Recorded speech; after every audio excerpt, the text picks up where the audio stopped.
Interamericano de Reducción de Riesgo de Desastres, y nos acompaña la representante del instituto, la licenciada Agustina Carrá. Ella es licenciada en Comunicación Social, es especialista en Comunicación de Riesgo de Desastres, y hemos dedicado este seminario a la comunicación de riesgo de desastres, eligiendo un tema que es afín a la salud ambiental, a la toxicología, que es el de las floraciones algales por algas azul verdosas, digamos, ¿no? O productoras de cianotoxinas. Entonces, le vamos a pedir a Agustina que nos comente un poco de qué trata el Instituto Interamericano de Reducción de Riesgo de Desastres, y luego damos lugar a las ponencias que nos tocan hoy. Bueno, muchas gracias, Susana, muchas gracias a todos, buenas tardes. El Instituto Interamericano para la Reducción de Riesgo de Desastres es un instituto, pero es una red y es un conglomerado también de profesionales interdisciplinarios que trabajamos en todo, sobre todo lo que es América Latina, para fomentar políticas públicas de reducción de riesgo, también en el ámbito privado, porque bueno, hoy las condiciones climatológicas nos afectan en distintas aristas.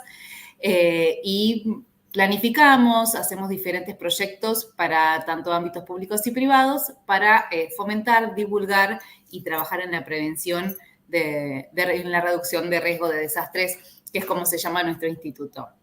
Tenemos, bueno, hacemos streamings, hacemos diferentes tipos también de materiales y herramientas de divulgación, porque creemos que es una parte muy importante. Y bueno, este simposio habla mucho de comunicación y creo que es una parte fundamental para que muchas políticas públicas que tal vez se piensan en los distintos estamentos de gobierno puedan realmente tener su eficacia cuando lleguen a las comunidades, cuando lleguen a la última milla, que son esas personas que realmente sufren las amenazas o las situaciones de riesgo que hoy se están viviendo. Así que los invitamos a todos a ser parte también de esta red. Los que quieran sumarse, estamos disponibles tanto en nuestra página web, que es yard.org. Igualmente estamos conectados de cualquier manera. Después vamos a dejar también los datos. Tenemos nuestro Instagram, nuestro streaming de YouTube también de los jueves, así que tenemos diferentes medios para poder estar conectados y seguir sumando profesionales que estén interesados a trabajar en esta temática. Así que muchísimas gracias a todos, bienvenidos a todos y todas que también nos están viendo por el canal de YouTube del Congreso, y ojalá que este simposio sea de utilidad y de interés también para todos. Bueno, muchísimas gracias, Agustina. La realidad es que, bueno, CIBSA, la Sociedad Iberoamericana de Salud Ambiental, y IARD tienen una larga historia conjunta, y en general en todos nuestros eventos hay una mesa o un espacio para que nos dediquemos a mirar los desastres desde la perspectiva también ambiental y toxicológica, ¿no? Bueno, en este seminario, como dijimos, vamos a abordar la temática de las cianotoxinas, y para ello hemos convocado a alguien que nos va a hablar de los aspectos de salud, más enfocados en las toxinas en playas, en las cianobacterias en playas y la vulnerabilidad de la población infantil.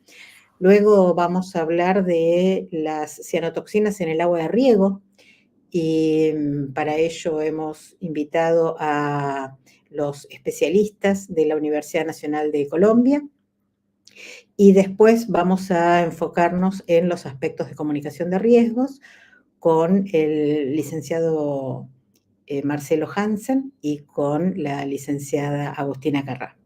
Empezamos entonces con la presentación de la doctora Carolina Juanena. Ella es médica toxicóloga del Centro de Intoxicaciones, del Centro de Información y Asesoramiento Toxicológico de la Facultad de Medicina de la Universidad de la República del Uruguay, y nos va a hablar de cianotoxinas, cianobacterias en playas y vulnerabilidad infantil. Muchas gracias, Carolina, por acompañarnos. Bueno, muchas gracias Susana por la invitación. Para mí es muy importante hablar de este tema que venimos abordando ya hace unos años en Uruguay y creo que en toda la región. Bien, y este título, Cianobacterias en las playas, riesgos toxicológicos y vulnerabilidad infantil, que hace referencia a esta charla, también es el título de un trabajo que hicimos en conjunto con la profesora Laborde y la profesora Negrín desde el CIAT y el Departamento de Toxicología de la Facultad de Medicina. Entonces, para comenzar a hablar de floraciones algales nocivas, las vamos a definir brevemente y conocer que son eventos de multiplicación y acumulación de las microalgas que viven libremente en el fitoplancton que se dan en pocas horas o pocos días, por eso mismo también se denominan en inglés blooms. Estos son eventos naturales que siempre han existido, pero que han aumentado en los últimos años. No necesariamente implican cambios en la coloración, pero muchas veces están relacionados con cambios en la coloración del agua. ¿Y cuáles son las microalgas que pueden multiplicarse? Todas. Hoy vamos a específicamente referirnos a las cianobacterias. Entonces, cuando decimos que las floraciones algales siempre se han presentado, esto quiere decir que se han identificado cianobacterias en todos los cuerpos de agua del planeta desde hace muchas décadas ya. Pero esto ha aumentado de forma sostenida en los últimos años, en las últimas décadas también, por lo que se denomina la eutrofización del agua de origen antropogénico. Esto significa que el agua está cada vez con más nutrientes que permite que estas cianobacterias crezcan, proliferen y se acumulen. Los nutrientes que derivan obviamente de los procesos agrícolas, ganaderos, también de escurrimientos que pueden tener que ver con residuos industriales o escurrimientos domésticos. Esto además se asocia a elementos que tienen que ver con el clima y por ende con el cambio climático. Todo lo que tenga que ver con el aumento de las temperaturas, como vemos en verano, pero estamos viendo de repente en otros meses en el año, con gran intensidad luminosa, que el agua tenga baja turbulencia, favorece también este crecimiento y esta multiplicación. Esto fue muy evidente para nosotros en Uruguay en 2 veranos pasados, como fueron el verano del 2015, donde vamos a traer un caso clínico que sucedió, y el verano reciente del 2019. ¿Dónde ocurren estas floraciones por cianobacterias? Pueden ocurrir tanto en agua dulce como en agua salada, en agua marina, y se dan sobre todo cuando hay estas características de agua bastante estable, entonces se van a ver en embalses, en estuarios, en lagos, en bahías, en zonas costeras donde hay sobre todo este tipo de quietud, bien en la orilla de la costa. Entonces, ¿qué son las cianobacterias? Son organismos procariotas de los más viejos del mundo, por ende, con gran capacidad de adaptabilidad a los medios, que pueden, dijimos, desarrollar floraciones si las circunstancias las favorecen en cualquier tipo de agua. En nuestro país, en muchos lugares en el mundo y en nuestro país, han sido causa de floraciones en fuentes de agua potable y en aguas de uso recreacional en muchas ocasiones. Y los niveles de cianobacterias y específicamente de las toxinas han estado por encima de los recomendados por la OMS en muchas ocasiones también. ¿Por qué las cianobacterias son un problema de salud pública? Porque son capaces de producir toxinas. Son metabolitos secundarios que producen por diferentes motivos y estas toxinas, denominadas cianotoxinas, son capaces de generar alteraciones y efectos en la salud humana de forma aguda y también de forma crónica. Aquí vemos lo que hablábamos de la coloración. Clásicamente, las floraciones algales por cianobacterias se caracterizan o se relacionan con un color verde del agua. La cantidad de color va a estar determinada por la cantidad de cianobacterias presentes. Muchas veces cuando hay poco, esto se puede ver como algo, como le decimos acá, como yerba mate que está esparcida por el lugar, pero cuando empieza a aumentar la densidad, se ve ya como una espuma cianobacteriana, como podemos ver en esta foto, que no es actual, es del 2006. Estos son eventos que vienen pasando hace mucho tiempo, pero que han ido en aumento. Entonces, los riesgos de estas floraciones son principalmente la generación de cianotoxinas con riesgos para la salud humana, pero además tienen otro tipo de riesgos para los ecosistemas, con muertes de peces, cambios en el color, en el sabor, en el olor del agua, etc. Se estima que aproximadamente el 50%, y algunos autores hablan del 75%, de las floraciones por cianobacterias son tóxicas. Esto quiere decir que liberan cianotoxinas. Cuando pensamos en cómo nos exponemos, cómo se exponen las personas a estas toxinas, las vías son diversas y vamos a hablar de algunas específicas, las que hemos puesto en negrita. Una vía puede ser a través de la ingesta de agua de beber si las cianotoxinas están presentes en las fuentes de agua potable. Otra puede ser a través de la exposición recreacional al bañarme en aguas que tienen en ese momento una floración algal por cianotoxinas. Después también puede ser a través de la ingesta de frutas o vegetales que han sido regados, esto lo vamos a tratar más adelante, o los colegas, con agua contaminada que estaba contaminada con cianotoxinas. También puede ser a través de la ingesta de pescado que creció o vivió en ambientes con contaminación por cianotoxinas, por la ingesta de suplementos dietarios de algas que vienen también contaminados con cianotoxinas, o agua contaminada y que ha sido utilizada para la diálisis en pacientes que están requiriendo diálisis. Entonces, brevemente mencionar de qué se tratan estas toxinas. Son toxinas que se pueden dividir en dos grandes tipos, péptidos cíclicos o alcaloides, y se clasifican de acuerdo al órgano que afectan principalmente en humanos. Se clasifican en grandes categorías: hepatotoxinas, neurotoxinas, dermotoxinas y toxinas irritantes.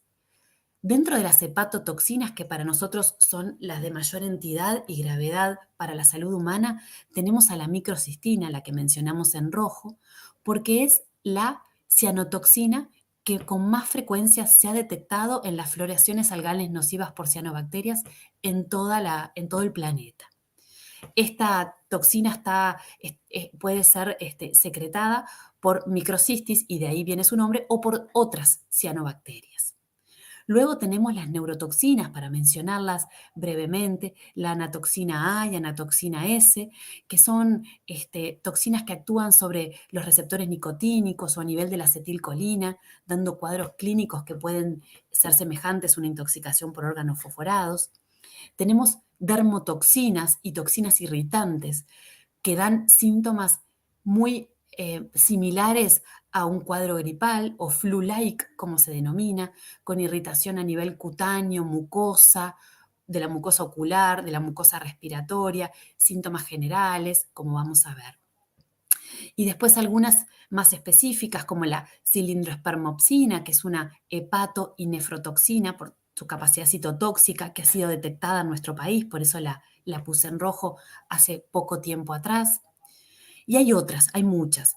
Hay una toxina que en el último tiempo, la BMAA, por sus siglas, que es un aminoácido, que se ha relacionado, por ejemplo, con neurotoxicidad crónica, con enfermedades degenerativas como el Parkinson, la esclerosis y el Alzheimer.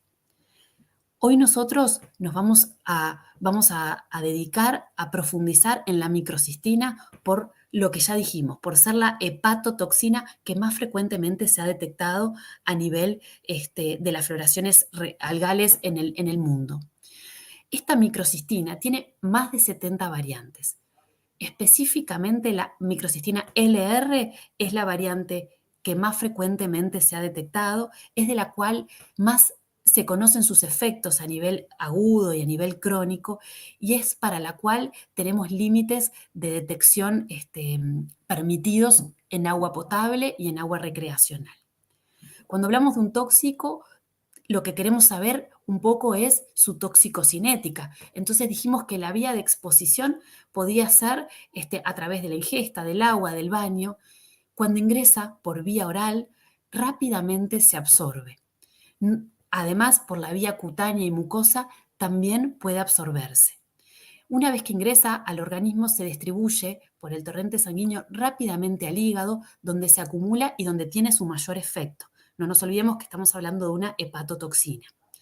La toxicodinamia, el mecanismo de acción tóxico de la microcistina, es la inhibición de una fosfatasa proteica a nivel del hepatocito, de la célula hepática, que genera una destrucción de la estructura celular del citoesqueleto, que lleva a un sangrado, una hemorragia y muerte del hepatocito. O sea, se determina una necrosis hemorrágica que genera diferentes grados de daño al hígado, dependiendo de la severidad de la intoxicación, de la dosis a la cual la persona fue expuesta.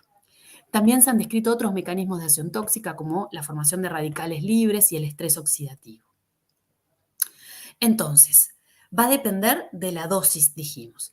La exposición a microcistina en altas concentraciones, como se ha visto en algunos casos que vamos a hablar más adelante, de exposición recreacional o a través del agua de diálisis, puede llevar a una hepatotoxicidad aguda que puede ser muy severa y que se va a desarrollar en general en los primeros días luego de la exposición.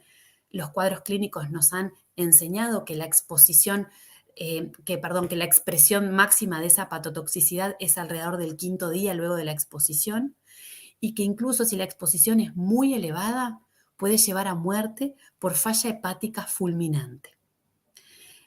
En otro caso, en la exposición crónica a bajas dosis, como puede ser, por ejemplo, a través del agua, la ingesta de agua o el consumo de pescado o de suplementos dietarios, se ha relacionado con promoción tumoral y el desarrollo de tumores, como puede ser el hepático y menos frecuentemente el cáncer colorectal. Es por esto que la Agencia Internacional de Cáncer, la IARC, desde el año 2010 ha proclamado a la microcistina como un carcinógeno del tipo 2B. Existe además evidencia creciente de que no solo tiene efectos a nivel hepático, sino también neurotóxicos y genotóxicos y reproductivos. Desde hace muchos años atrás, desde el 99 aproximadamente, la Organización Mundial de la Salud ha planteado niveles permitidos para la variante LR, como mencionábamos, de microcistina en agua potable, que son menores a 1 microgramo litro, y en agua recreacional menores a 20 microgramos litro. La severidad entonces del daño por exposición a esta toxina se va a vincular a la dosis y al tiempo de exposición. Hay algunos estudios que muestran que existe una relación proporcional entre los niveles de microcistina presentes en el agua y el riesgo de desarrollar síntomas. Se describe que aproximadamente con niveles mayores a 10 microgramos litro ya comienzan a aparecer síntomas leves. También se ha descrito una relación proporcional con el tiempo de exposición a esta toxina.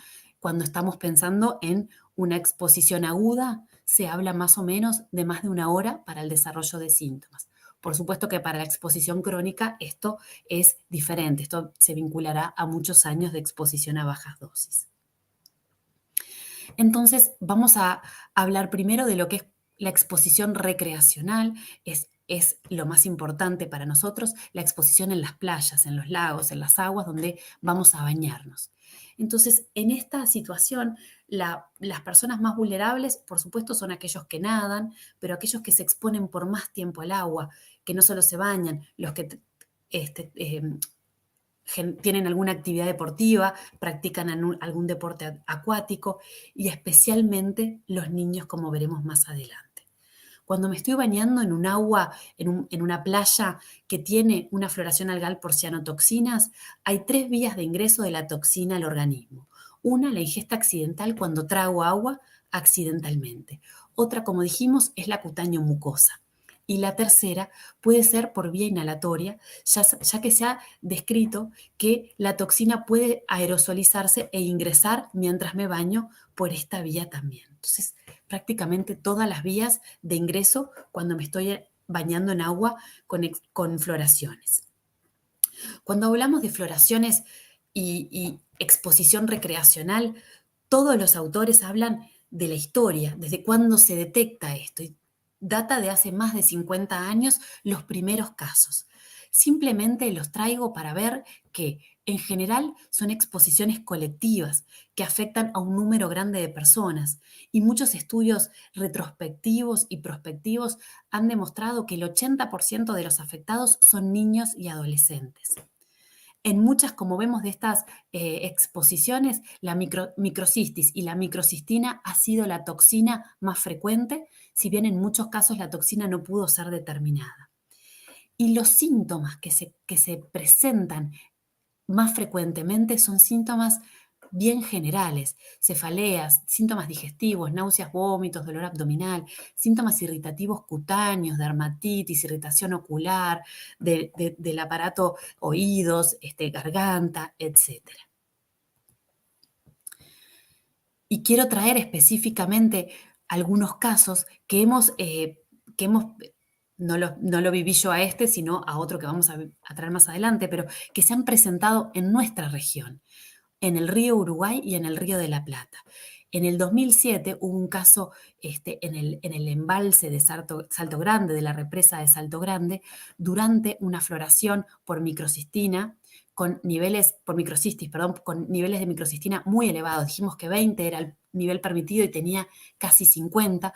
Y este paciente presentó síntomas digestivos y hepatotoxicidad, que en este caso fue reversible. Después vamos a ver otro caso que hubo más recientemente. Entonces, ¿qué aprendemos de todas estas exposiciones recreacionales? Que los síntomas más frecuentes son gastrointestinales, digestivos, o sea, irritativos, cutáneos, y que poco frecuentes pero muy graves pueden ser la hepatotoxicidad. Aprendimos que la latencia para la exposición puede ser de pocas horas luego del baño hasta algunos días después. ¿Esto qué nos determina? Que en la exposición aguda los síntomas por exposición a cianotoxinas en general van a ser leves, inespecíficos, autolimitados y muchas veces no ameritan una consulta médica, lo que nos va a determinar un subregistro de la gravedad y de esta intoxicación. La mayoría de las veces deben ser descartadas otras exposiciones, otros contaminantes, que esto no se deba a algún cuadro viral, a algún cuadro bacteriano. Y los 3 síndromes descritos, por esto ya los repetimos, cutáneo irritativo, flu-laico, hepatotoxicidad, muchas veces requieren otros y muchos estudios diagnósticos para lograr determinar qué es y qué no es, y recién luego de descartar otras causas podríamos pensar, o se comienza a pensar en las cianotoxinas como etiología de estos cuadros. Entonces, ¿por qué los niños están más vulnerables a esta toxicidad?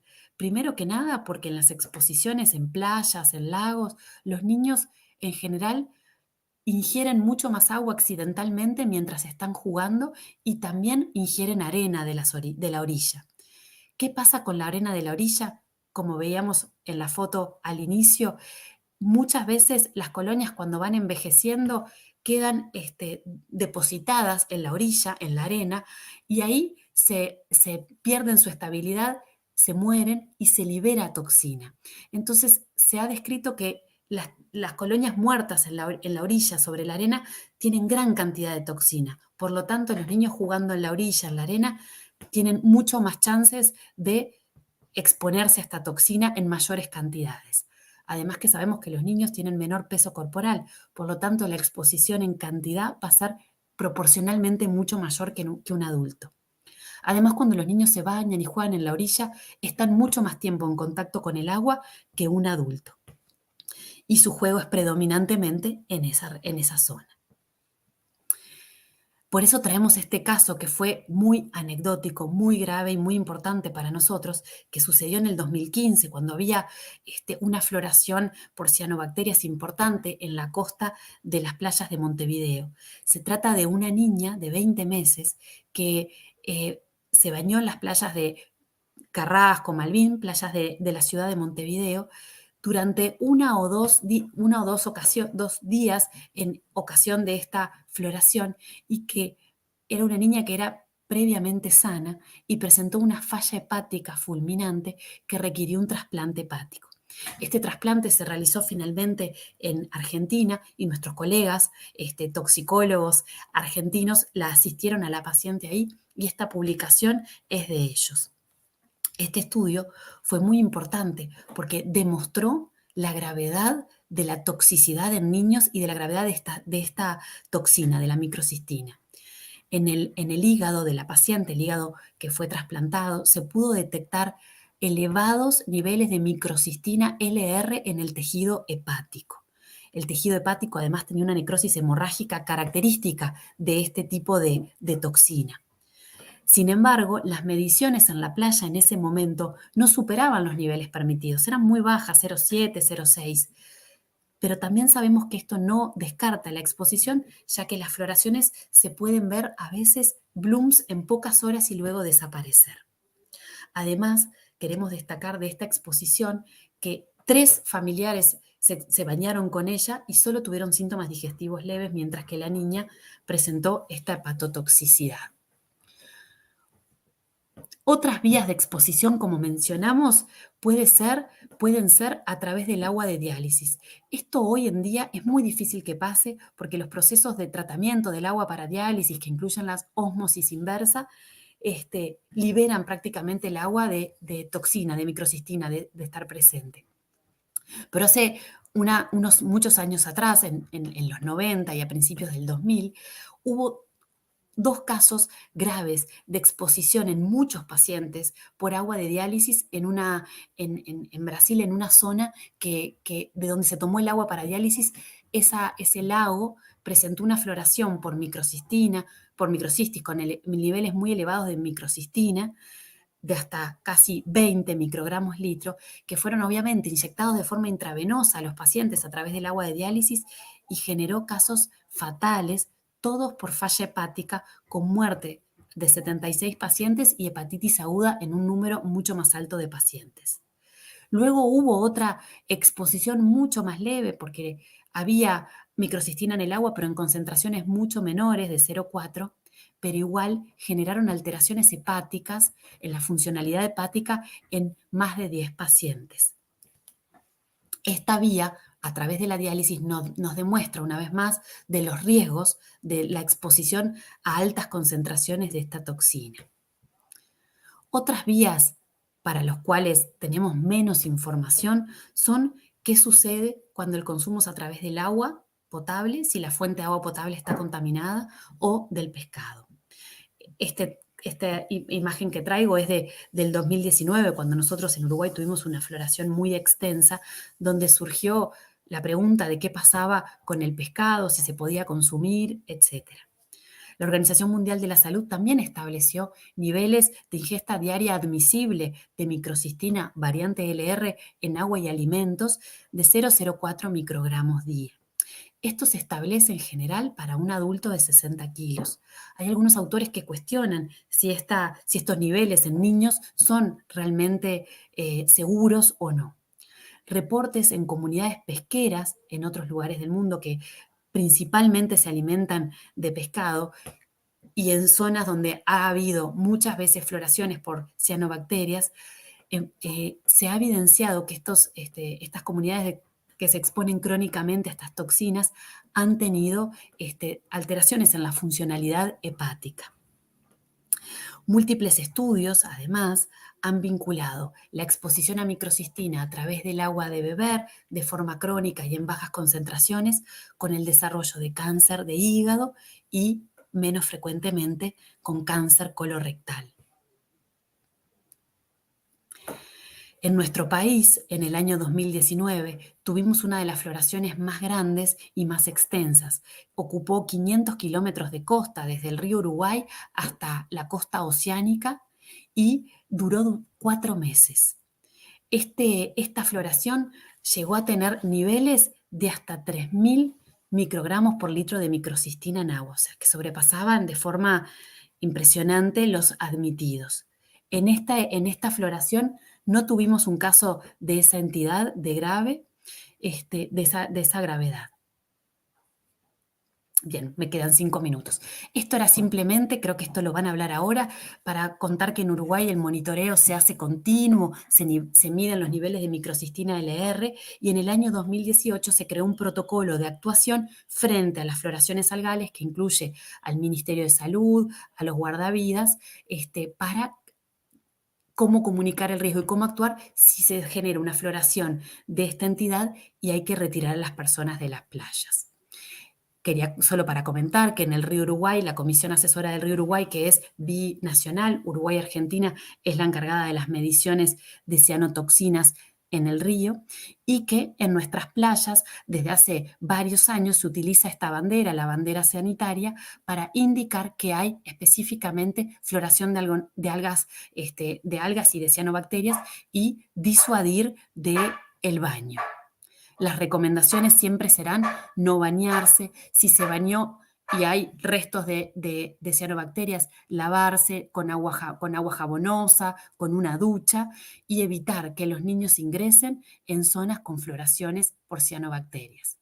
En el verano de este año, la Sociedad Uruguaya de Médicos Toxicólogos emitió un comunicado para informar, porque informar a la población es lo que va a hacer que este tema esté más presente y que realmente se pueda prevenir, porque un poco eso es lo que nos sucede. Las perspectivas y desafíos implican que estas floraciones van en aumento y que es un riesgo emergente de salud pública. El escenario de riesgo incluye a los niños por sus conductas, comportamiento mano-boca, juego en la orilla, y también a los adolescentes, ya que es más difícil disuadirlos de no bañarse cuando hay una bandera sanitaria o cuando hay este tipo de exposiciones. Es una exposición que puede derivar a una intoxicación que puede ser grave, para la cual no existe antídoto y cuyos efectos a largo plazo pueden ser muy graves también. Es muy difícil diagnosticarla, hablábamos hoy de que puede haber un subregistro, y además detectar específicamente, aislar la toxina del torrente sanguíneo es muy difícil dado su rápida acumulación en el hígado. Por lo tanto, debemos mantener un alto índice de sospecha desde el personal de salud para diagnosticarla. Se puede utilizar como biomarcador de exposición la funcionalidad hepática y secundariamente la renal para hablar de exposición a cianobacterias, y siempre debemos estar previniendo, conociendo los niveles de microcistina y generar conocimiento e información a la población de los riesgos. Muchas gracias.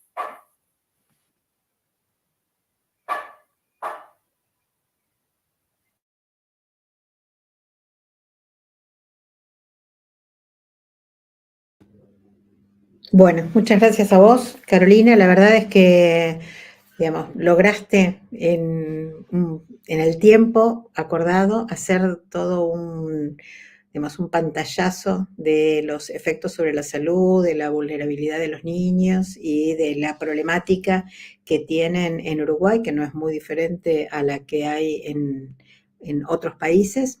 Y también, digamos, bueno, cómo actúa la CARU en esto y cómo ha respondido también la SUMETOX, la Sociedad Uruguaya de Médicos Toxicólogos, y cómo ha contribuido a las alertas. Te pedimos que nos acompañes un ratito más, así cuando terminan las exposiciones podemos ver si hay preguntas o entre los colegas que están en esta plataforma podemos hacer algún diálogo fructífero sobre esta cuestión.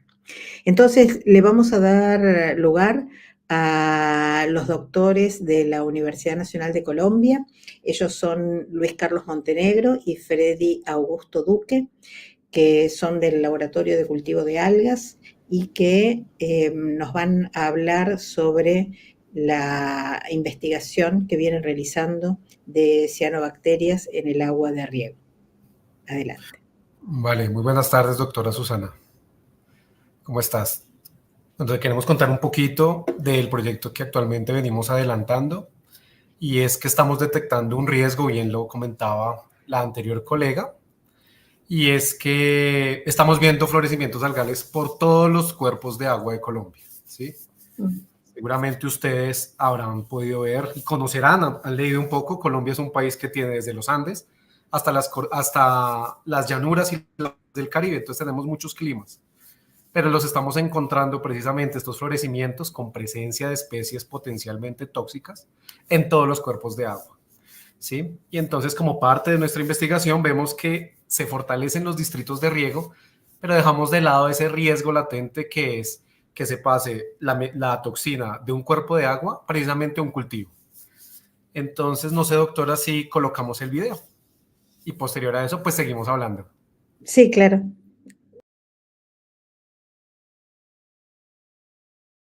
Gracias por estar hoy aquí. Soy el doctor Luis Carlos Montenegro y al lado del doctor Freddy Augusto Duque, el día de hoy les vamos a presentar los avances que hemos tenido con el estudio de cianotoxinas y los riesgos en aguas de consumo y aguas utilizadas en riego de cultivos aquí en el Laboratorio de Cultivo de Algas de la Universidad Nacional de Colombia. Primero, quiero presentarles un poco nuestro lugar de trabajo. El Laboratorio de Cultivo de Algas, ubicado en la sede Bogotá de la Universidad Nacional de Colombia, cuenta con espacios para cultivo, conservación, estudios en molecular, estudios en bioquímica y producción masiva de algas. En el Laboratorio de Cultivo de Algas tenemos la colección de algas y cianobacterias registrada ante el Ministerio del Medio Ambiente en Colombia, cuyo acrónimo es LAO. En esta colección contamos con especímenes tanto de agua dulce como de agua salada. Inclusive tenemos ejemplares muy interesantes como cianobacterias marinas productoras de microcistinas. Aquí nosotros conservamos los ejemplares que utilizamos como tipo para poder diagnosticar cianotoxinas. Como ocurre en muchos países de Latinoamérica, Colombia no tiene una legislación directamente asociada con cianotoxinas. Por eso nace la necesidad de crear un laboratorio que se especialice tanto en la identificación, diagnóstico como ecología de cianobacterias productoras de cianotoxinas. Desde nuestro laboratorio, nosotros desarrollamos una serie de servicios que se prestan a la comunidad, empresas de acueductos o inclusive también a entidades privadas. Dentro de estos trabajos que nosotros desarrollamos, podemos hacer diagnóstico de cianotoxinas utilizando metodologías de HPLC, metodologías de ELISA y metodologías de identificación molecular de genes asociados a la producción de estas toxinas. Por otra parte, también nosotros estamos en condiciones de producir patrones de toxinas en crudo, tanto de cilindroespermopsina, microcistina, como de anatoxina. En los últimos 10 años, el laboratorio ha desarrollado investigaciones principalmente en el centro del país. Estas investigaciones son principalmente en caracterizar especies de cianobacterias potencialmente productoras de cianotoxinas, al igual que los caracteres físico-químicos que favorecen su proliferación y la formación de blooms en ecosistemas lacustres. Algunos de nuestros trabajos han sido con las comunidades humanas que pueden verse directamente afectadas por cianotoxinas.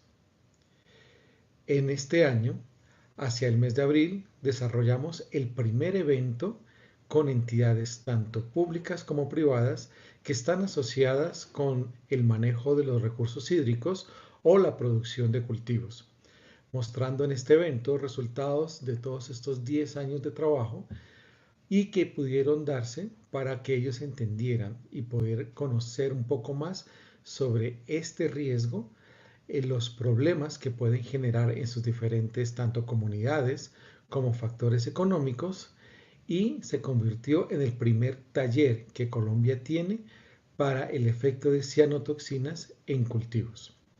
Los resultados fueron bastante interesantes porque se logra el compromiso de entidades tanto privadas como públicas, de comunidades, de campesinos, de entidades agropecuarias y también de universidades para poder desarrollar hacia futuro en nuestro país un programa o una política de manejo y prevención de cianotoxinas.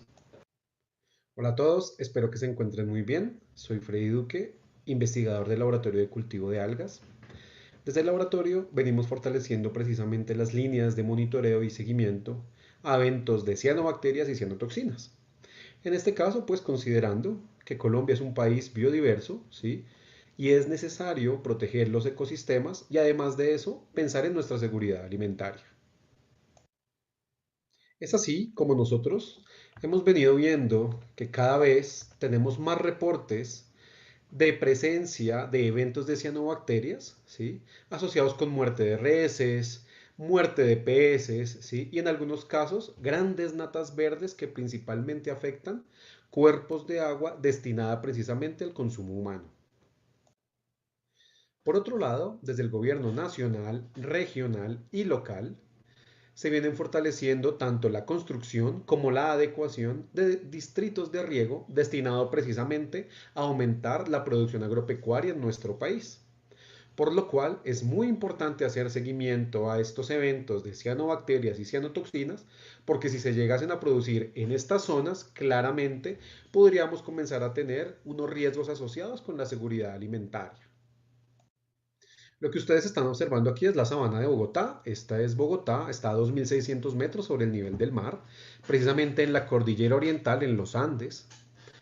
Los puntos rojos que ustedes ven señalados son cuerpos de agua que tienen reportes de microcistinas a partir del método ELISA. Por otro lado, el punto negro que ven acá es el único reporte de un florecimiento algal. Actualmente nuestro país no cuenta con normatividad asociada con la gestión, seguimiento y seguramente prevención, ¿sí? O acción frente a algún evento de cianobacterias o cianotoxinas. Por lo cual cada vez toma más relevancia hacerle precisamente este seguimiento a estos eventos, pensando hacia el futuro en los riesgos que nos podría generar. Por otro lado, quiero que sepan que toda esta sabana de Bogotá es de donde viene el alimento para toda la capital. Y precisamente en la sabana de Bogotá, esto es lo que estamos comenzando a observar en los diferentes reservorios, cuerpos de agua artificiales y inclusive algunos lagos que son usados precisamente para el riego. Teniendo en cuenta lo anterior, nosotros desde el laboratorio de cultivo de algas quisimos continuar evaluando el riesgo de estas cianotoxinas precisamente en los cuerpos de agua destinados al riego, por lo cual produjimos cilindrospermopsina y evaluamos sus efectos en las plantas de papa criolla. Entonces, además de eso, evaluamos el nivel de bioacumulación en los tubérculos, que precisamente es la parte que todos consumimos. Para eso colocamos los cultivos en condiciones semicontroladas, en suelo natural. Le aplicamos la toxina tanto directamente en suelo como por aspersión. Aparte de eso, nosotros tuvimos un extracto crudo que iba desde los 3.05 microgramos hasta los 84.65 microgramos, con una exposición de 4 semanas. Evaluamos la bioacumulación, miramos precisamente la eficiencia fotosintética y seguramente algunas biotransformaciones de la cilindrospermopsina. Acá ustedes pueden observar el cultivo. El cultivo pues estuvo bajo condiciones normales, ¿sí? Siempre a capacidad de campo. Se cumplió todo su ciclo de fertilización, se le realizaron 2 aporques y se logró tener el cultivo en floración. La floración es completamente necesaria para la formación del tubérculo. Acá tenemos el diseño experimental, tuvimos por supuesto un control. Esta es la aspersión y esta es la aplicación directamente en suelo. Aquí podemos observar la molécula de la cilindrospermopsina. Posterior a eso, nosotros evaluamos la bioacumulación en las hojas, en los tallos, en las raíces y en el tubérculo. Entonces, una vez pasaron las 4 semanas de exposición, recordemos que el cultivo dura 4 meses, ¿sí? A la finalización del cultivo, entonces recogimos todas las partes, la pasamos por un proceso de liofilización, después de eso extrajimos la toxina a partir de la extracción en fase sólida y posterior a eso, por medio de UPLC, nosotros detectamos la cianotoxina. Inicialmente comenzamos a ver la eficiencia fotosintética y seguramente algunas afectaciones que tuviera esta en relación con la aplicación de la toxina. Y aquí comenzamos a ver que la aplicación en suelo comenzaba a afectar este parámetro FB sobre FM. Por otro lado vimos que a medida que aumentaba la aplicación, el tiempo de aplicación, a la 4ª semana ya teníamos una disminución del parámetro, evidenciándonos posiblemente que la planta tenía alguna afectación en su aparato fotosintético. Por otro lado, pudimos observar que las plantas que recibieron el tratamiento de cilindrospermopsina, tanto irrigación directamente en suelo, como irrigación por aspersión, tuvieron tubérculos más grandes. Aquí pues vemos el liofilizador y aquí vemos la parte de extracción. Una vez vemos en la parte de extracción, entonces nosotros corremos las muestras en UHPLC y encontramos algo muy interesante. Por un lado, pues la cilindrospermopsina se acumuló tanto en hojas como en tallo, ¿sí? Y esto por el tratamiento de aspersión, lo cual realmente se esperaría. Por otro lado, nosotros no detectamos la cilindrospermopsina en la planta con la aplicación directamente en suelo. No la encontramos en el tubérculo. Sin embargo, nos causó mucha curiosidad y nos hicimos la pregunta es ¿qué pasó con la cilindrospermopsina? Entonces nosotros, ayudados precisamente por inteligencia artificial, ¿sí? Hicimos un análisis adicional y es que hicimos un screening de todas las posibles moléculas en las que se podía biotransformar la cilindrospermopsina, porque veíamos un ruido muy extraño. Y este ruido lo encontramos en ambos tratamientos, ¿sí? Este es precisamente el cromatograma en los tubérculos. Y nos llevamos pues una gran sorpresa porque encontramos la presencia de metabolitos de la cilindrospermopsina tanto en fase 1 como en fase 2, lo cual es bastante interesante. Aparte de eso, estos metabolitos los encontramos en todas las partes de la planta evaluadas, ¿sí? Y vuelvo e insisto, tanto en aplicación directamente en aspersión como directamente en suelo.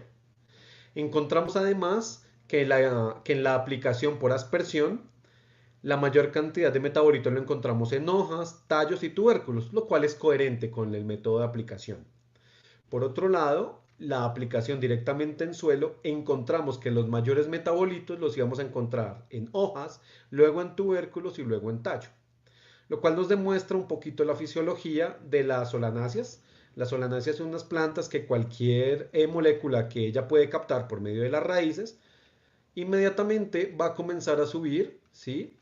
Va a las hojas, hay una biotransformación, ¿sí? Y posterior a eso baja a los tubérculos, es decir, nos muestra que el llenado del tubérculo y la entrada de fotoasimilados se da desde las hojas hacia abajo.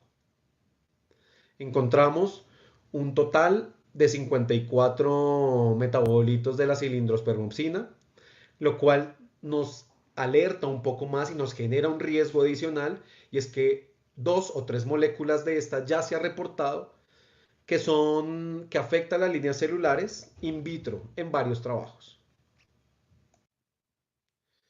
Finalmente, nosotros concluimos de este ejercicio es que hay diferencia entre los tratamientos de la cilindrospermopsina dependiendo de la exposición a la misma. La aplicación directamente al suelo afecta la fluorescencia de la clorofila A. Por otro lado, la bioacumulación de la cilindrospermopsina depende en la forma como nosotros la aplicamos. Por lo cual, pues hay una mayor bioacumulación en las partes aéreas si se aplica de forma aérea. Nosotros consideramos que la microbiota del suelo podría biotransformar la cilindrospermopsina.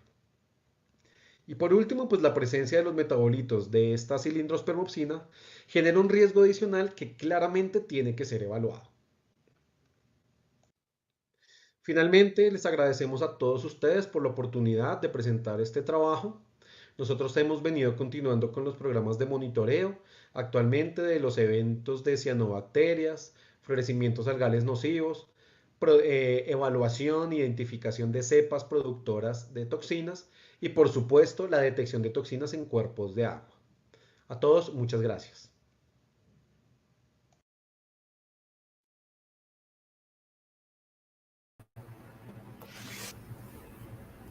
Listo, doctora. Entonces, les agradecemos muchísimo por la invitación y quedamos muy atentos a sus preguntas. Sí, por supuesto. Bueno, muchas gracias. La verdad es que es otro ángulo, digamos, ¿no? En general, siempre la preocupación fue por las aguas recreativas, las aguas de consumo, digamos. Siempre vimos el problema desde el costado de la potabilización y de las alertas a la población que se baña en aguas con cianobacterias. Así que, bueno, esto nos abre una perspectiva nueva. Y como conversábamos antes, Vamos a tener también en este congreso una charla sobre el estudio de los fármacos en agua de riego y también sus impactos en la salud. Así que, bueno, el agua de riego, digamos, se abre como un nuevo espacio de investigación y de alerta para salud con esta presentación de ustedes y con la presentación que tendremos de la gente de España. Así que, bueno, muchas gracias, Freddy, y quedamos atentos a las preguntas que vayan surgiendo en el chat. Y ahora nos vamos a adentrar en lo que es específicamente, digamos, el núcleo de este seminario, que es la comunicación de riesgos. Entonces vamos a ver una presentación que nos hizo llegar el licenciado Marcelo Hansen, que es especialista también en comunicación social y en comunicación de riesgos, que trabaja hace más de 30 años en el Ministerio de Salud de la Argentina, en las áreas relacionadas con la prevención, con la promoción de la salud, específicamente durante muchos años en el Departamento de Salud Ambiental. También es profesor de la Universidad Abierta Interamericana, y lo que nos va es a mostrar cuáles fueron las acciones que desde el Ministerio de Salud de la Argentina se realizaron, digamos, en los últimos años para alertar sobre este peligro en su momento emergente, ahora ya un poco más conocido e instalado. Así que damos pie a la presentación de Marcelo. En trabajo en el Ministerio de Salud de la Nación y les voy a presentar una revisión de las acciones que se realizaron desde el Estado Nacional para el abordaje de las cianobacterias como problema sanitario. En principio, bueno, recordemos brevemente una descripción del problema. Las cianobacterias o algas verde azuladas son organismos microscópicos que viven en aguas de ríos y lagos, y en los últimos años aumentaron su población, conformando un nuevo problema para la salud humana, dado que pueden producir toxinas que ocasionan distintas afecciones. Entonces se plantea como un nuevo desafío para la salud pública facilitar una toma de conciencia social acerca de este problema. Las primeras acciones del Ministerio de Salud entonces se desarrollaron específicamente para enfrentar este problema con la participación de profesionales del sector de salud y de otros sectores. Se conformó en este sentido un grupo de especialistas denominado Grupo de Trabajo sobre aspectos sanitarios de la presencia de cianobacterias en aguas, para empezar a organizar el conocimiento sobre el tema y las primeras acciones a realizar. Se definió como población objetivo para una primera etapa a los recursos humanos del propio sistema de salud, del sistema de atención sanitaria, a los cuales se dirigieron las primeras acciones de información y sensibilización. Y también se definieron 3 áreas piloto, 3 áreas prioritarias en función de los antecedentes de floraciones, ubicadas en provincias de Córdoba, de Buenos Aires y de Entre Ríos. Las primeras acciones incluyeron, entre otras alternativas, la comunicación de riesgos como una parte esencial de las acciones de comunicación, ya que no se puede eliminar el riesgo, solo podemos detectarlo y controlarlo parcialmente. Entonces, una acción prioritaria es que la población conozca el problema y cómo reducir la exposición.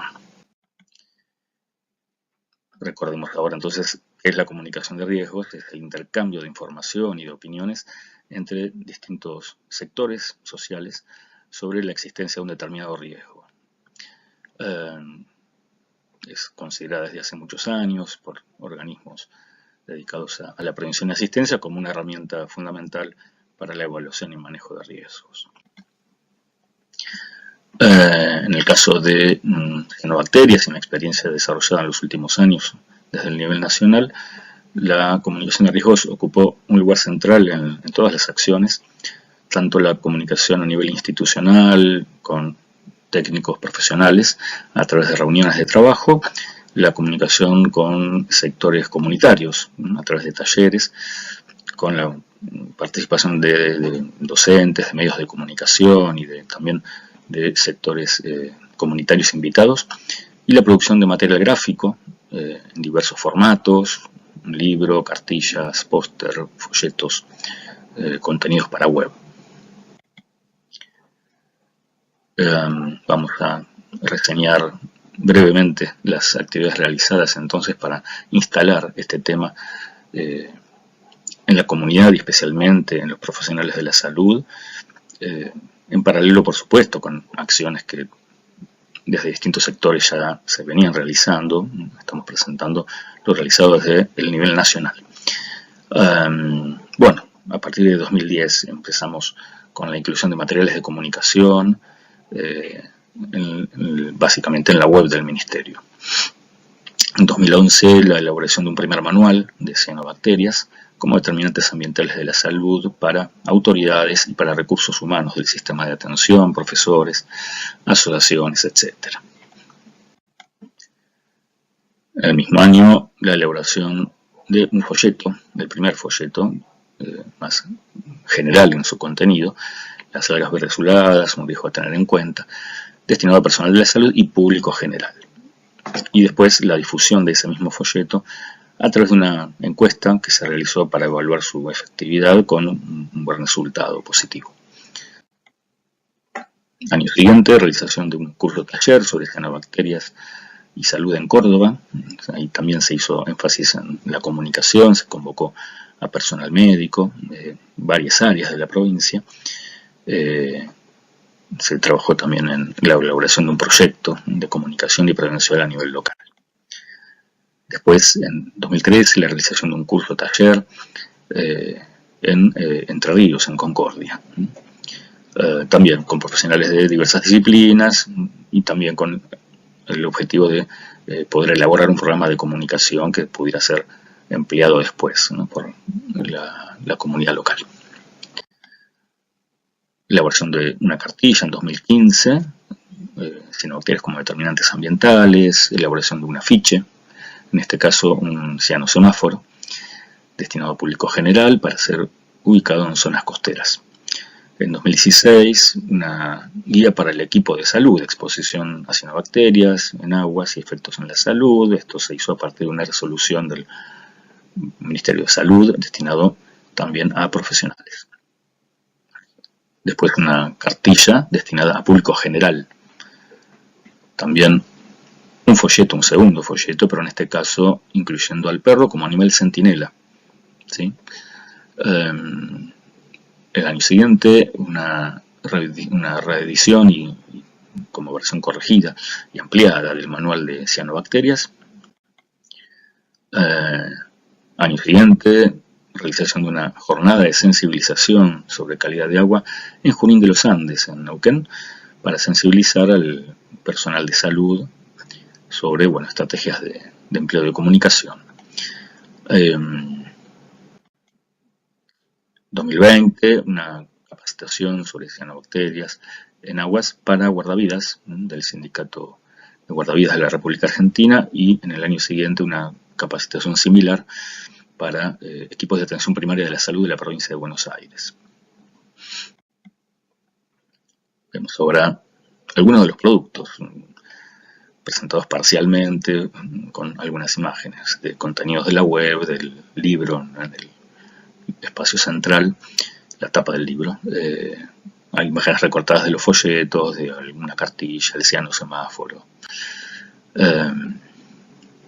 presentación en PowerPoint y un detalle más preciso de la tapa del libro, de la primera edición, y el primer tríptico, donde, entre otras cosas, se presentaba una distribución de la presencia de cianobacterias, lo ven a la izquierda, y el cianosemáforo en el espacio central.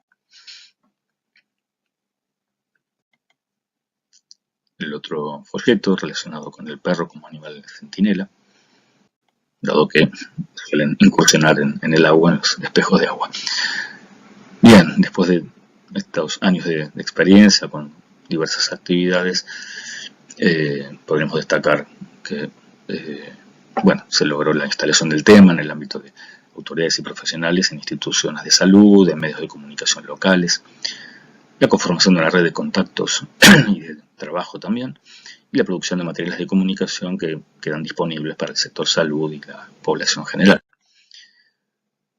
Actualmente, por supuesto, especialistas de la salud continúan produciendo estudios para aumentar el conocimiento, y también áreas del Estado a nivel provincial, municipal, asociaciones profesionales, instituciones de la sociedad civil, vienen trabajando muy activamente desde hace algunos años en diversas acciones de prevención.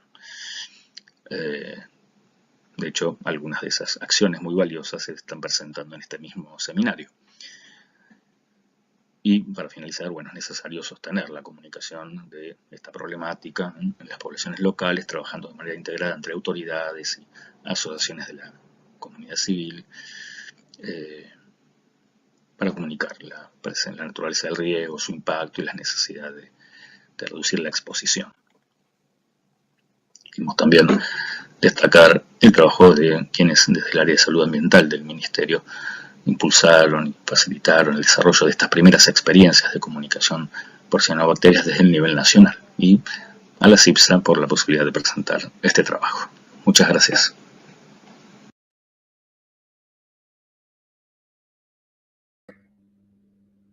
Bueno, muchas gracias a vos, Marcelo, por darnos este pantallazo. Estoy segura de que muchos de los que están viendo y escuchando dirán, bueno, qué perseverancia, ¿no? Digamos, porque hay que sostener la comunicación sobre todo. Y alguno también dirá, mirá lo del perro, no se me había ocurrido, digamos, ¿no? Que también está bueno. Bueno, entonces ahora vamos a ver el último video de Agustina. Y después la dejamos a Agustina profundizando en estos temas de la comunicación de riesgos y de peligro. Dale, lo vemos y después hablamos.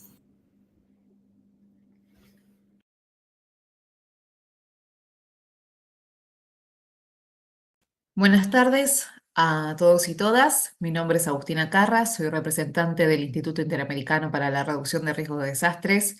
Como el nombre lo dice, nos dedicamos justamente a la gestión de riesgos, y entre los distintos puntos, uno de los casos a destacar es la comunicación de riesgo y su importancia, cómo sistematizamos la información, y en este caso vamos a hablar del caso testigo de cianobacterias de la provincia de Buenos Aires, que está ligado justamente a un problema relacionado a la toxicidad.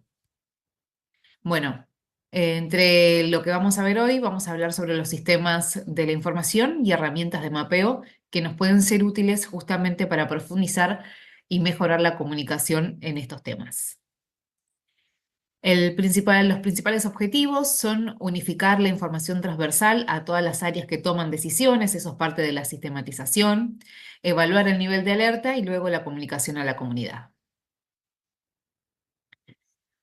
Antes que nada, nos gustaría poder dar algunos conceptos claves de la gestión de riesgos. En principio, entender que los fenómenos son naturales o meteorológicos y que los desastres no son naturales.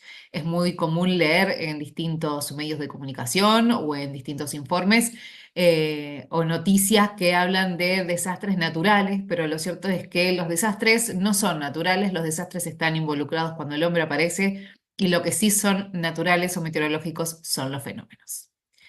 Un claro ejemplo, por ejemplo, acá podemos ver a modo ilustrativo, claramente esto es una imagen armada, pero para que quede claro, si yo tengo un fenómeno natural como un maremoto o un tsunami en un lugar donde no tengo viviendas, no voy a tener un desastre, voy a tener un fenómeno natural que no va a afectar a nadie, pero si en ese lugar yo tengo construidas viviendas donde no deberían, bueno, ahí sí se produce el desastre.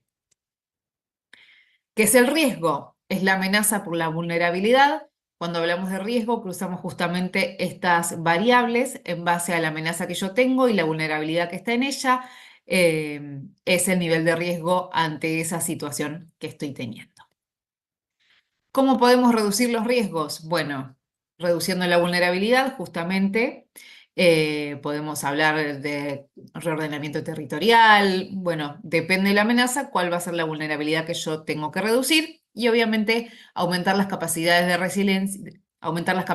resiliencia. Eso quiere decir cada vez estar más preparados ante el evento que puedo llegar a tener y en el cual estoy cerca o vulnerable a que me puede impactar. las 4 etapas de la gestión de riesgo. Esto lo vemos medio rápido para no entrar en mucho detalle. En principio, la reducción, la prevención y la mitigación es donde yo hago la evaluación y mis planes de riesgo, la preparación y el alerta, que es cuando ya tengo, por ejemplo, una alerta meteorológico, viene el evento, la asistencia en la emergencia y luego la rehabilitación y reconstrucción para volver a empezar este ciclo nuevamente. El COE.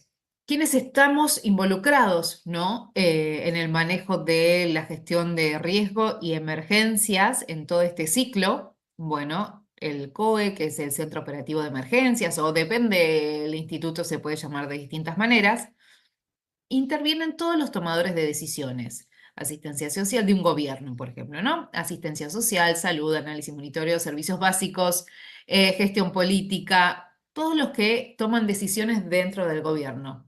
Y en este caso nosotros nos vamos a centrar en lo que es comunicación pública y relación a la comunidad. ¿Qué tenemos que hacer para justamente intensificar y para que sea buena, digamos, la comunicación y que sea legítima y que podamos reducir los riesgos mediante la información? Bueno, tenemos que conseguir e identificar un vocero que sea el quien hable sobre esta problemática, sobre esta emergencia, sobre la situación en la que nos encontremos, definir mensajes claves, definir los canales oficiales, que siempre se informen por canales oficiales, y cómo lo articulamos con la comunidad. Como dije al comienzo, nosotros vamos a poner un ejemplo que es el riesgo hídrico por cianobacterias. Se trata de la presencia de estas algas que pueden tener contacto con personas y animales y pueden ser perjudiciales para la salud.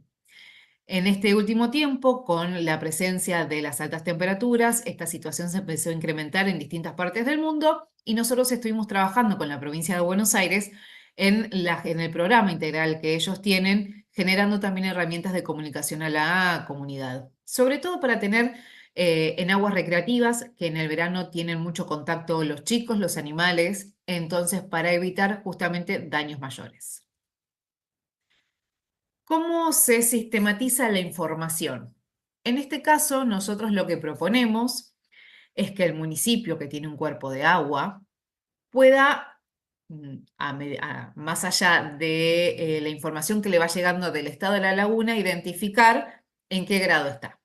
Entonces, yo tengo en una de las lagunas, voy a tener una alerta naranja, en este caso el naranja que tiene que ver con una alerta sanitaria, con una bandera que tiene que estar aplicada.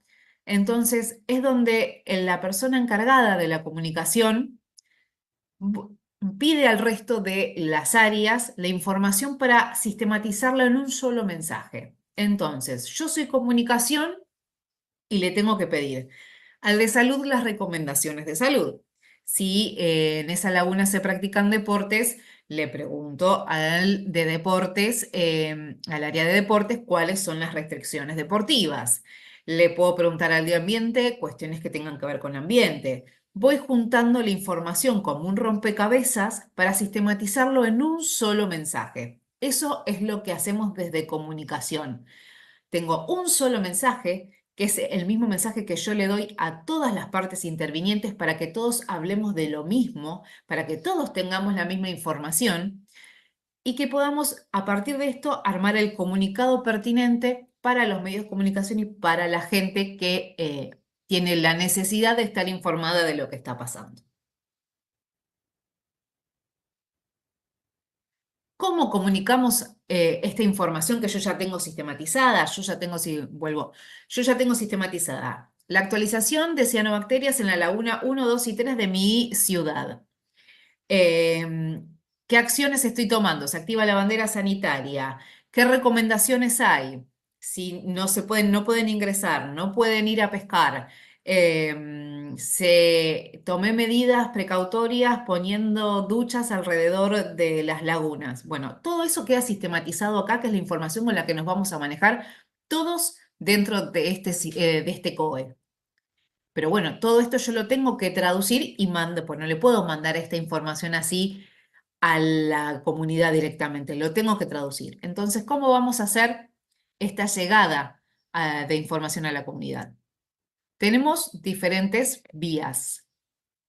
Mediante cartelería en los lugares, puedo explicar qué es una bandera sanitaria, puedo explicar qué son las cianobacterias, los niveles de alerta por cianobacterias y cómo se ven. Yo tengo que explicarle. Bueno, vemos la bandera sanitaria. Cuando hay bandera sanitaria, en este caso con alerta naranja y roja, ponerla y explicar por qué está puesta la bandera sanitaria por cianobacterias.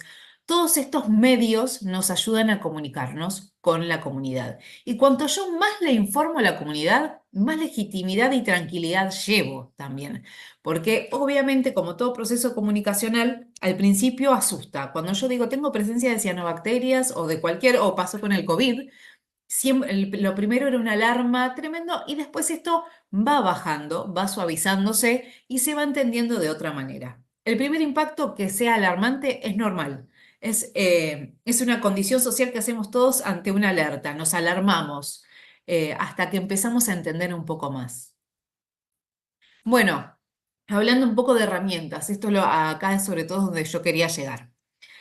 En este caso se utilizó la herramienta de MyMaps para generar un cianosemáforo en la provincia de Buenos Aires. Pueden ingresar ahí a gba.gobar/cianobacterias, donde en cada una de las lagunas se puede ver el estado en el que está. Esta es una imagen, yo acá sí no la puedo, digamos, no puedo ingresar, pero dentro del cianosemáforo en ese link, si ustedes cliquean arriba de cada icono, se despliega la información de qué laguna es, con qué grado de alerta y las recomendaciones.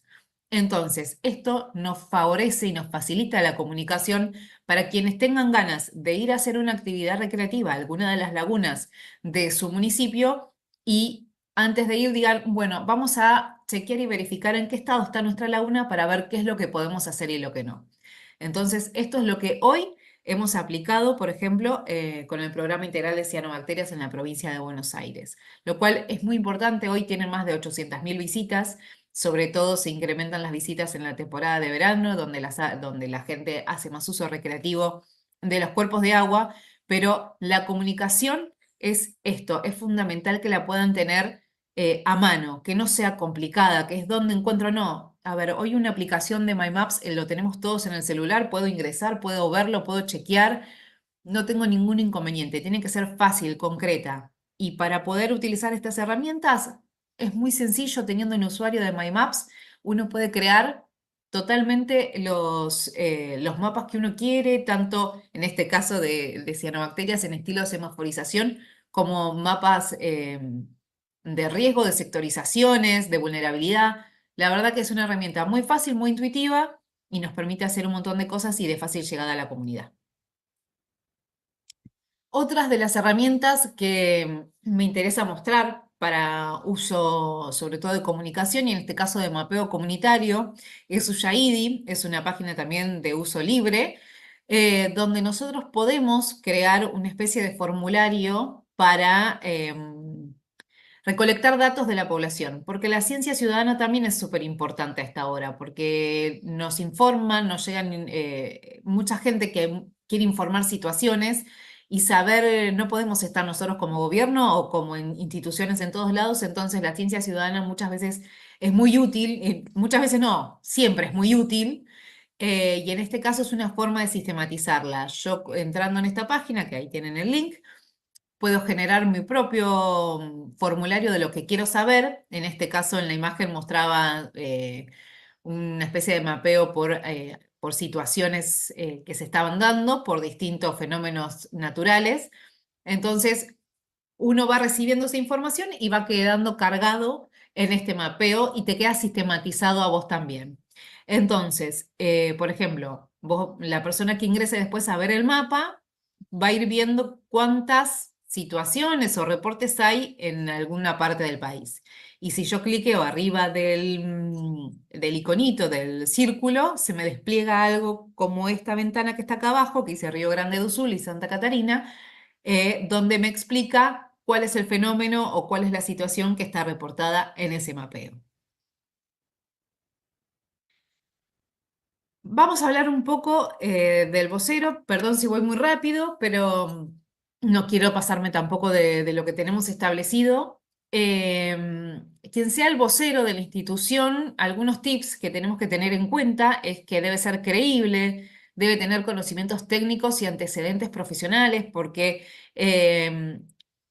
o a veces se establece un vocero y lo acompaña un vocero político, pero es importante que el vocero tenga los conocimientos técnicos para poder llevar tranquilidad ante una pregunta mucho más puntual.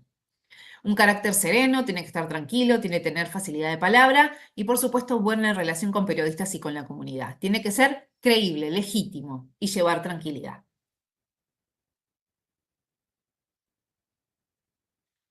Mensajes claves, quedó un poco clara el posteo. Bueno, son mensajes que tenemos que tener siempre claro que le queremos transmitir a la población.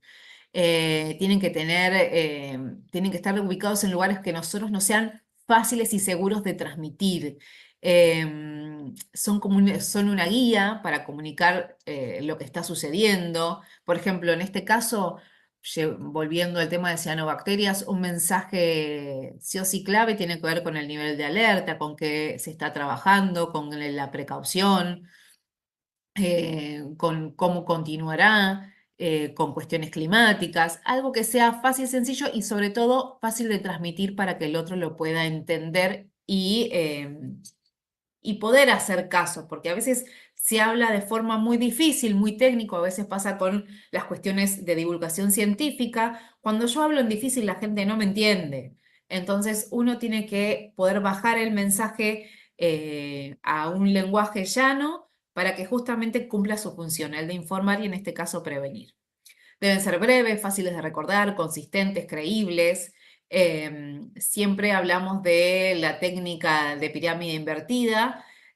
Siempre los mensajes clave deben estar al inicio, por ejemplo, de una declaración. Si yo tengo una conferencia de prensa y tengo mucha gente que se me viene encima, bueno, primero paro y explico cuál es la situación. Estamos acá, la situación es esta. Primero yo marco el escenario y después continúo con el resto de las preguntas. Pero es necesario siempre enmarcar la situación y dar nuestro mensaje de situación, estado de situación en el primer momento. Y una reflexión a todo esto es que realmente difundiendo información confiable con solo un día de anticipación podemos reducir el daño resultante en un 30%. Así que la comunicación y los alertas son sumamente necesarios. Pero para poder llegar a una comunicación eficiente y eficaz, necesitamos primero ordenarnos para adentro, sistematizar la información para poder así ir hacia afuera y tener una comunicación clara y sencilla. Muchísimas gracias a todos. Cualquier duda estamos a disposición en cualquiera de nuestros medios también del Instituto Interamericano para la Reducción de Riesgos de Desastres. Así que nuevamente gracias por acompañarnos en esta ponencia.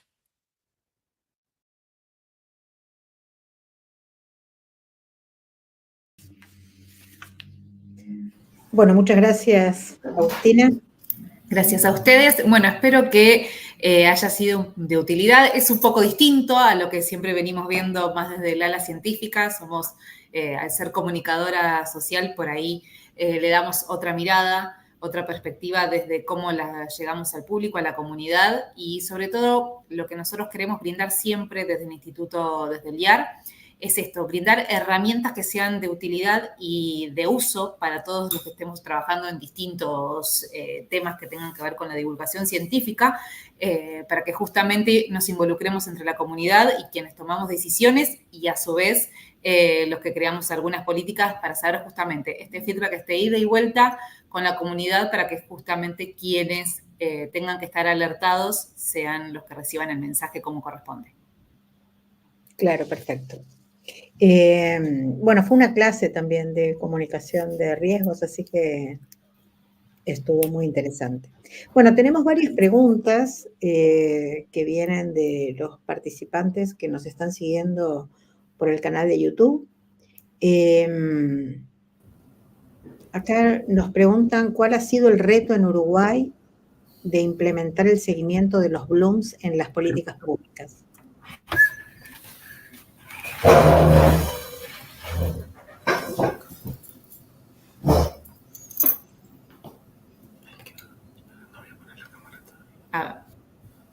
Ahí estoy.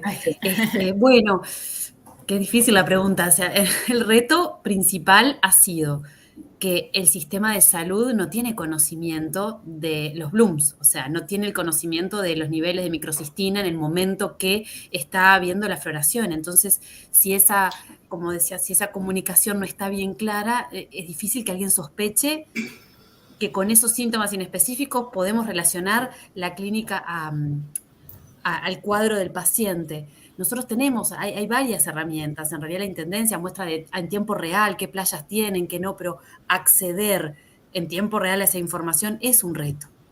Y por ende, si nosotros no terminamos de registrar el impacto en la salud que tienen las floraciones, las políticas de salud pública que vienen detrás de eso se demoran, ¿no? Porque es así.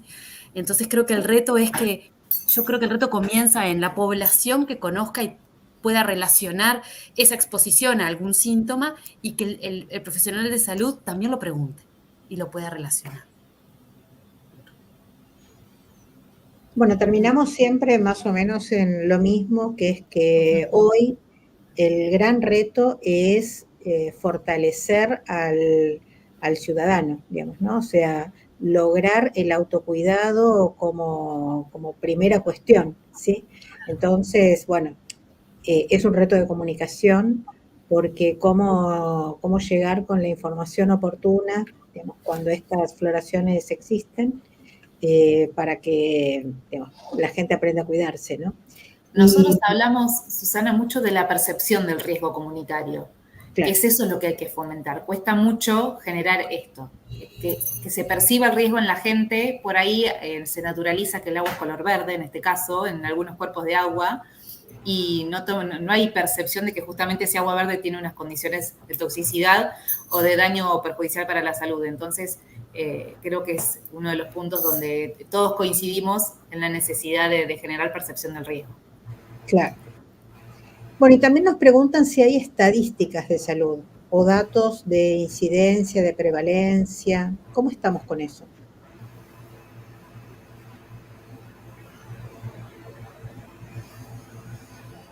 Bueno, en Uruguay no hay ningún dato. En realidad, los datos provendrían del Centro de Información de Asesoramiento Toxicológico, y nosotros hicimos un pequeño, pero tenemos muy poquitos casos que no han sido suficientes para generar ningún tipo de prevalencia.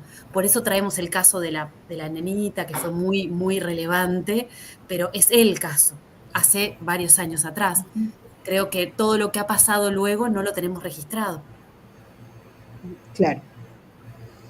Es muy difícil, ¿no? Digamos, llevar, por ejemplo, una patología de este tipo al estatus de enfermedad de notificación obligatoria, porque es muy difícil el diagnóstico, es muy difícil la atribución causal, ¿no? Entonces, digamos, ahí está el problema. ¿Cómo notificarlo, no? O sea, el cuello de botella es la etiología, buscar esta etiología y poder relacionarla.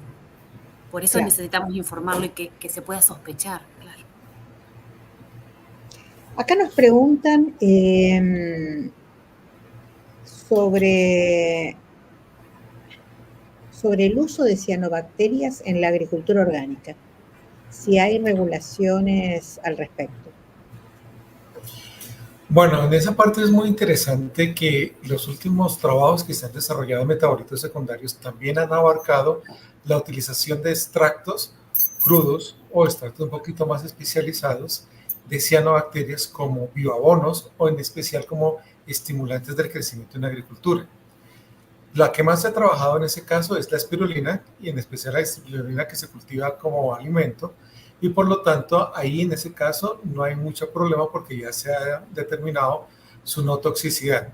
Sin embargo, existen muchos trabajos nuevos, nosotros tenemos incluso varios de ellos, en donde se están estudiando nuevas especies de cianobacterias precisamente para buscar mejores estimulantes de crecimiento.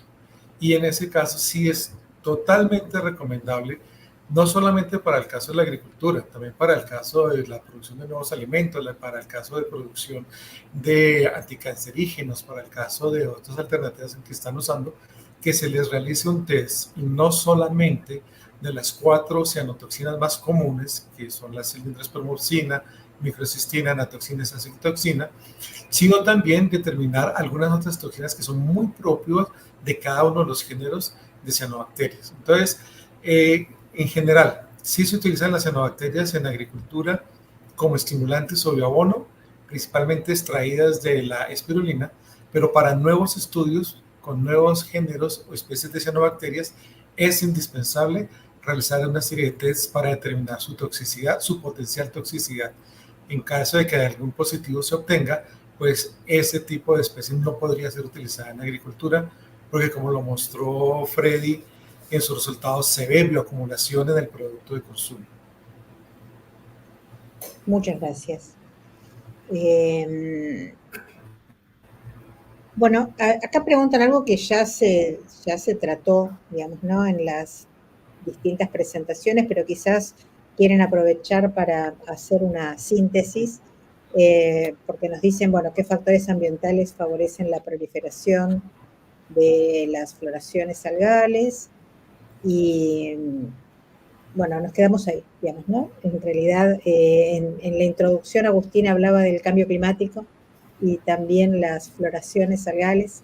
Digamos, ¿qué nos pueden decir sobre factores ambientales que favorecen la proliferación de floraciones?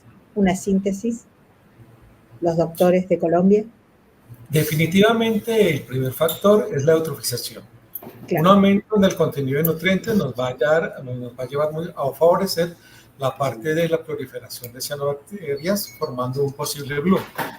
Pero en esto de la eutrofización hay que tener muy en cuenta que el principal elemento que las cianobacterias tienen para desarrollar un bloom es la concentración de fósforo.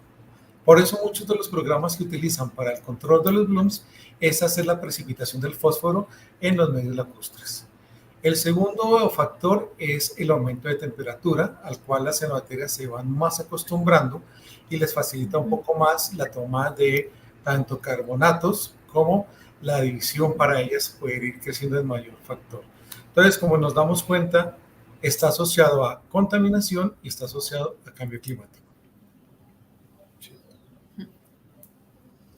Muy bien. Carolina, ¿querés agregar algo y contestar la última parte de esta pregunta, que son los impactos en la salud humana, que los desplayaste mucho, pero por ahí podrías sintetizarlo en 2 frases? En 2 frases, sí. Bueno, los impactos en la salud humana van a depender del tipo de exposición. Si la exposición es aguda, los riesgos son de desarrollar síntomas desde leves, cutáneos, dermatológicos, irritantes o generales, hasta síntomas graves, especialmente la hepatotoxicidad.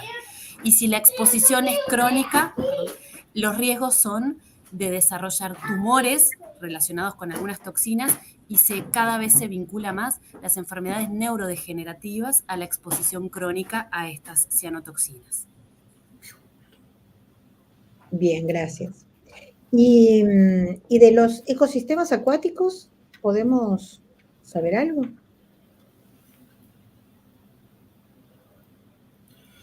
Pues las principales consecuencias en ecosistemas acuáticos son pérdida de la biodiversidad.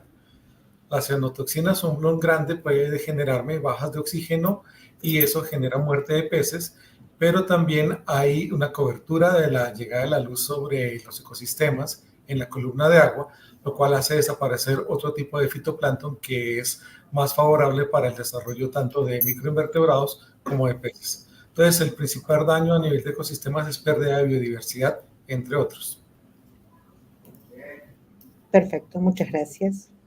Bueno, y algo comentaron recién sobre los métodos para precipitar fósforo, y acá nos preguntan sobre los métodos efectivos para controlar y prevenir estas floraciones. ¿Algo para agregar al respecto?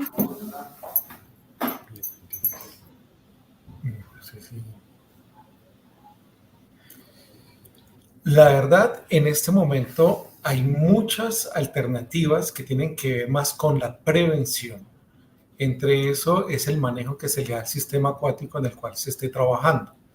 Básicamente, de evitar eutrofización, mejorar la oxigenación del agua, y cuando ya se presentan los sistemas de blooms, cuando ya tenemos un fenómeno visible, uno de los ejercicios que se ha desarrollado es facilitar la precipitación de fósforo para no ser tomado por las cianobacterias. Sin embargo, no existe todavía un sistema 100% efectivo cuando existe el bloom.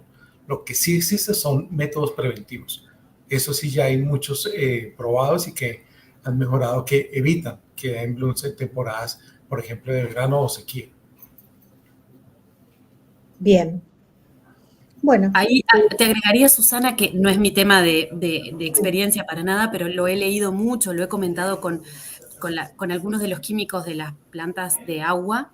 Es uno de los desafíos de potabilizar el agua cuando hay floraciones, como nos pasó acá en Uruguay en verano en una laguna de Maldonado lleno de turistas, ¿no? Donde hubo una floración de Cylindrospermopsis. Entonces, hay diferentes métodos, la cloración, pero son difíciles porque a veces rompen la cianobacteria y libera la toxina. Creo que lo más establecido es el uso de carbón activado, me podrán corregir, como para en parte del proceso de potabilización, pero es un desafío enorme potabilizar el agua cuando hay floración, o sea, prevenir, pero luego cómo la trato al agua cuando ya la hay. Eso sería algo que estaría bueno también agregar en estas discusiones, ¿no? ¿Qué hacer cuando esto ya está establecido como algo habitual en los veranos en nuestras fuentes de agua? Sí, sí, desde luego. En realidad estamos como trabajando con AIDIS, con la Asociación Interamericana de Ingeniería Sanitaria y Ciencias del Ambiente, en todo lo que tiene que ver con los desafíos que hoy tiene el saneamiento ante riesgos emergentes, ¿no? El viernes vamos a tener un seminario con ellos y nos vamos a enfocar en los desafíos de la farmacontaminación, ¿no? O sea, cómo potabilizar agua que está hoy contaminada con una cantidad de fármacos que tampoco medimos y que tampoco estamos controlando, ¿no? Así que vamos a agregar para un futuro hablar sobre los desafíos del saneamiento de las aguas con cianotoxinas, ¿sí? Sí. Gracias por eso también. Bueno, acá Agustina preguntabas cómo reciben los reportes. Sí, a Freddy y a Luis quería saber que ellos decían que recibían reportes, y a mí me interesaba saber cómo los recibían. ¿Con qué No, nosotros no recibimos los reportes. Regularmente nosotros mismos viajamos por la sabana de Bogotá o tenemos colegas que nos informan. No tenemos normatividad asociada con el monitoreo de cianotoxinas. Es una iniciativa que hemos tenido en el laboratorio. Perfecto. ¿Y puedo hacer una pregunta más, ya que estamos? Sí, claro. Me interesaba mucho, o sea, el tema de riego no es algo que yo trato específicamente, pero hay riesgos de que justamente estos, digamos, que ustedes fueron encontrando, en este caso en los tubérculos, puedan llegar a generar alguna especie de riesgo o sea, en el alimento que después es consumido. Sí, mira que hay trabajos que han demostrado que la toxina no se degrada al momento de cocinar el alimento, ¿sí? Inclusive cuando el alimento se congela o se refrigera, la toxina siempre ha prevalecido, entonces es un riesgo que está latente. Son estudios que se han hecho en principalmente pescado y, si no estoy mal, zanahoria y fresas. Pero entonces la toxina no se degrada, es termolábil, ¿no? Entonces es un riesgo que realmente hay que seguirle, que hacerle seguimiento a la toxina y evitar que entre al alimento. Al alimento. Sí. Un gran problema con la pesca tenemos con eso. Imagina. Seguramente aquí estará igual. Pero no le hacemos monitoreo, no le hacemos seguimiento. Bien. Sí, bueno, me parece que esto como que deja en evidencia un montón de cuestiones pendientes, ¿no? Para los reguladores, digamos, ¿no? Porque si no hay obligación de monitorear, digamos, no nos vamos a enterar de que estos riesgos están presentes y por lo tanto difícilmente, digamos, se pueda actuar a tiempo. digamos, en todas las vías de exposición, ¿no? y en todas las circunstancias de exposición, las de los alimentos, la del agua como uno de los alimentos, la de la exposición recreativa. Entonces, digamos, bueno, dejar abierto este desafío regulatorio y nuevas líneas de investigación, ¿no? Digamos, ¿cuáles ustedes hoy dirían que deberían ser las líneas de investigación en este tema?